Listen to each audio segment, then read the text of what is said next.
Arturo, ¿cómo estás? Bienvenido, buenos días. Buenos días, Marcela. Buenos días, Juan. Buenos días al auditorio. Pues encantado de estar aquí y comentar un poco saliéndonos, como ya es costumbre de pronto en este espacio, salirnos un poco de la dinámica a veces muy tóxica nacional, donde pues seguimos imbuidos de la agenda que marca el presidente, ¿no? No logramos desprendernos y cuando es una cosa de pronto sale otra, y que si los periodistas, y que si esto, y que si el aeropuerto, y que no sé qué tanto, Si la renuncia. que si la renuncia y demás. Al final pues, seguimos atados en la agenda, ¿no? Pero afortunadamente el mundo es mucho más grande y ocurren cosas interesantes también en otras partes del mundo, y yo creo que es importante revisar qué está pasando. Y bueno, el contexto está dado, es interesantísimo. Yo creo que no deberíamos perder de vista, Marcela, auditorio, lo que está ocurriendo en Europa con las elecciones parlamentarias que se llevaron a cabo, bueno, finalizaron ayer, fueron varios días de elecciones, y que me resulta sumamente interesante lo que observamos por varios aspectos. Número uno, bueno, tenemos la mayor participación en 20 años en estas elecciones parlamentarias europeas, lo cual habla de que pues sigue moviendo a la gente el tema de la Unión Europea, a pesar de todo, a pesar del Brexit, a pesar de los cuestionamientos que hay sobre el proyecto europeo. La gente sigue motivada, o se está volviendo a motivar en la participación sobre quiénes van a ser sus representantes en el Parlamento Europeo.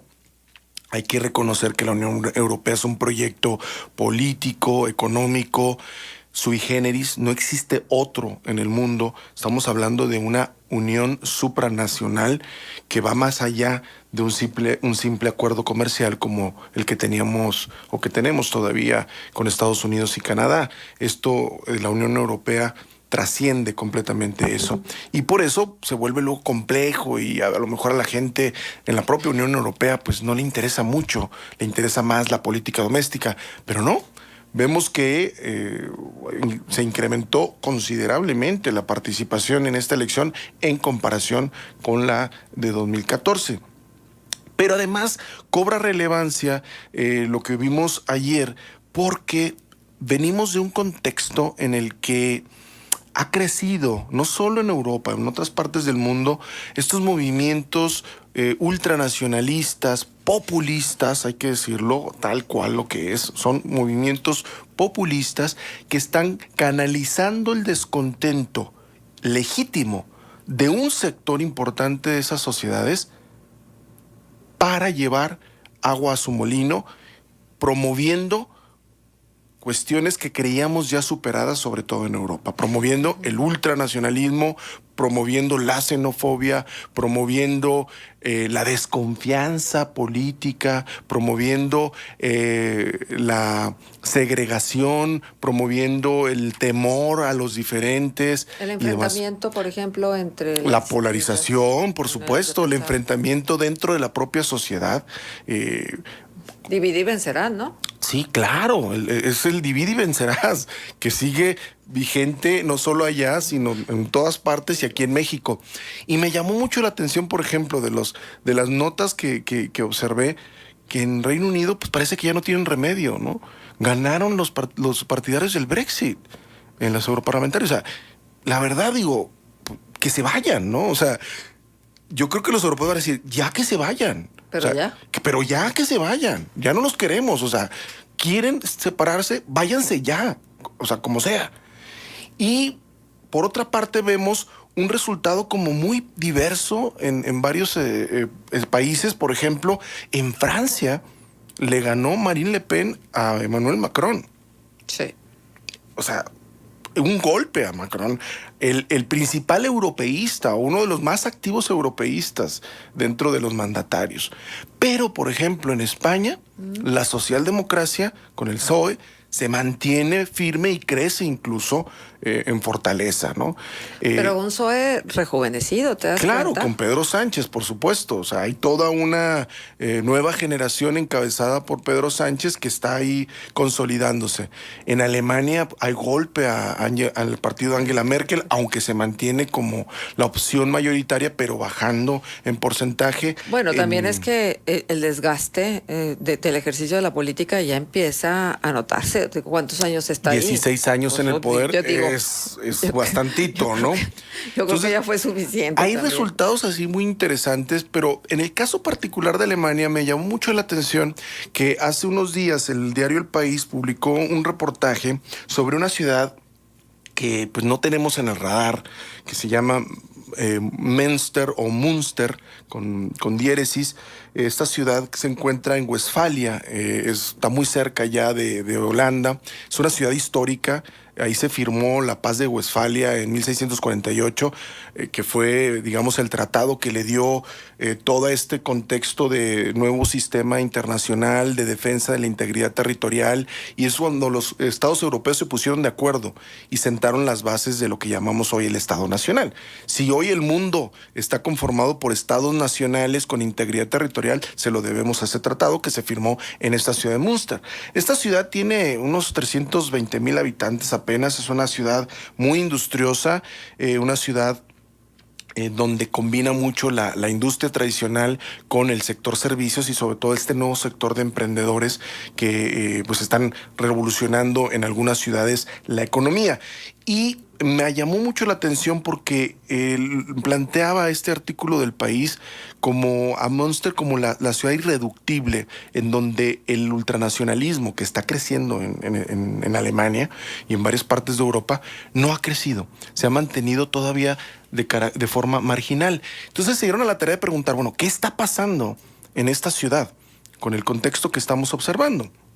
Ahora, lo primero que hay que decir es un poco por qué está creciendo la visión populista, por qué están creciendo estos movimientos. Y tiene mucho que ver con el descontento de las clases medias que sintieron en algún punto que sus representantes ya no los representaban.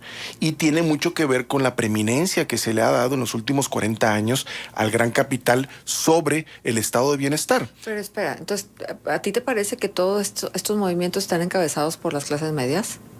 No, están encabezados por políticos que aprovechan el descontento de las clases medias Pero a lo que me para refiero crecer. es que las clases medias finalmente son las que están decidiendo electoralmente desde sus votos, Claro.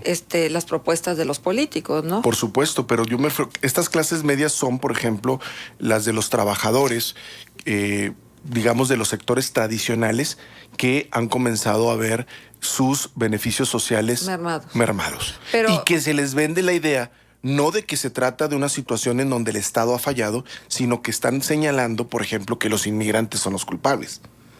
¿Sí? O están señalando situaciones de purismo cultural, ¿no? Es que la sociedad se está descomponiendo porque ya nuestra cultura no es pura. Cosas que tienen que ver con, hay que decirlo así, posiciones que en su momento encumbraron a los nazis y a los fascistas en Italia y en Alemania.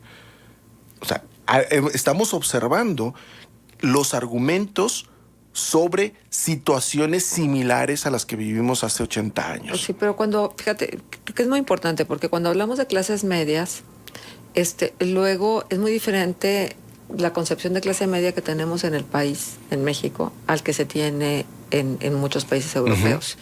Y entonces, desde acá, en función inclusive de los salarios, la calidad de vida, la manera Claro, en que, pero ¿sí? yo lo determinaría no tanto por el nivel socioeconómico, porque varía en cada país, pero sí sobre la posición que juega esa persona integrante de la clase media en la estructura social. ¿De quién estamos hablando? ¿De los trabajadores? De los pequeños empresarios y los medianos empresarios. Esa es la clase media, al final, son las clases medias. No es el gran empresario, el gran dueño del capital, tampoco es aquel que no tiene trabajo, que vive al día. Estamos hablando de un sector que al menos tiene resuelto, exacto, una mínima estabilidad, más o menos, pero que se benefició durante mucho tiempo del estado de bienestar. Aquel que le ofrecía trabajo, le ofrecía un salario más o menos digno, Que tenía accesibilidad a los pensiones, créditos. seguridad social, créditos y demás. ¿Sí? Bueno, ese sector es el que se ha golpeado más en los últimos años. Y curiosamente, aquí hay una hipótesis bien interesante.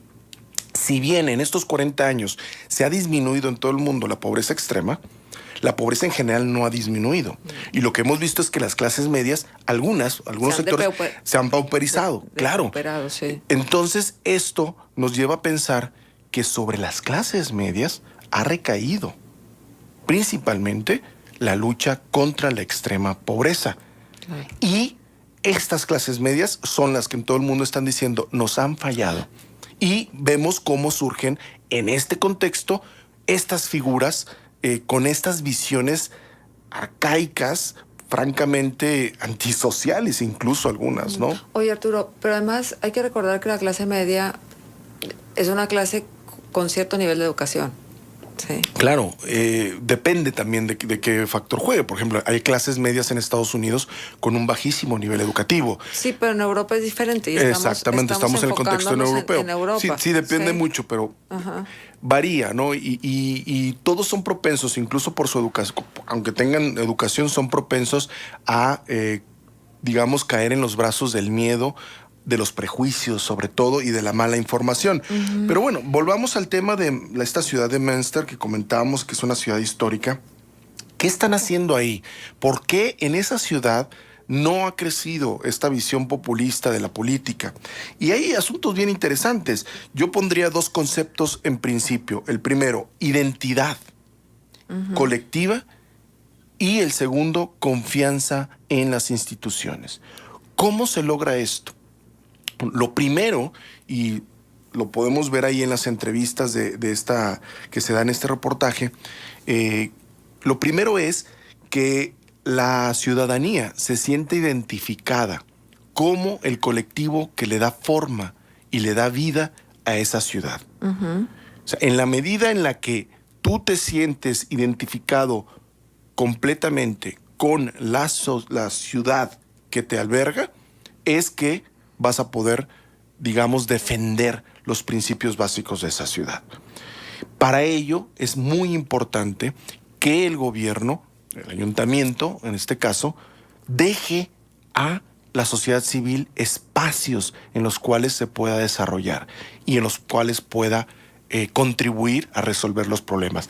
La lista de tareas que tienen los ayuntamientos, no solo en México, en todo el mundo, en este caso también en Alemania, es amplísima. Son muchísimos servicios, son muchísimas cuestiones las que tienen que resolver los municipios, pero los presupuestos son reducidos. Y cada vez más reducidos. Exactamente, y en contextos como el mexicano mucho más.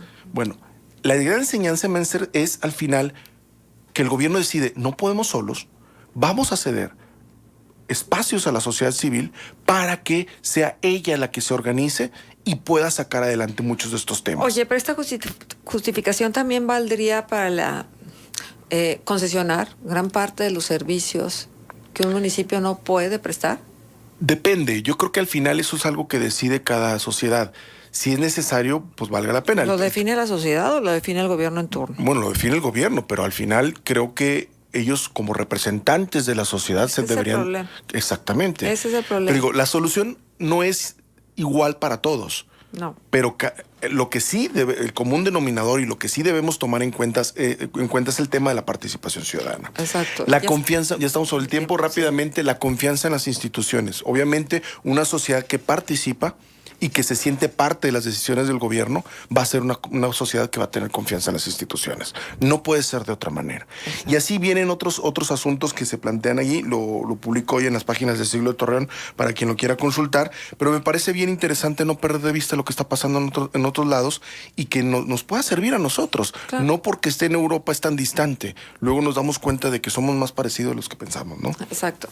Súper interesante, Arturo. Muchísimas gracias por tu colaboración. Nos dejas punto de contacto. Claro que sí, nos leemos en Twitter, @argonzaga. Muchísimas gracias. Gracias.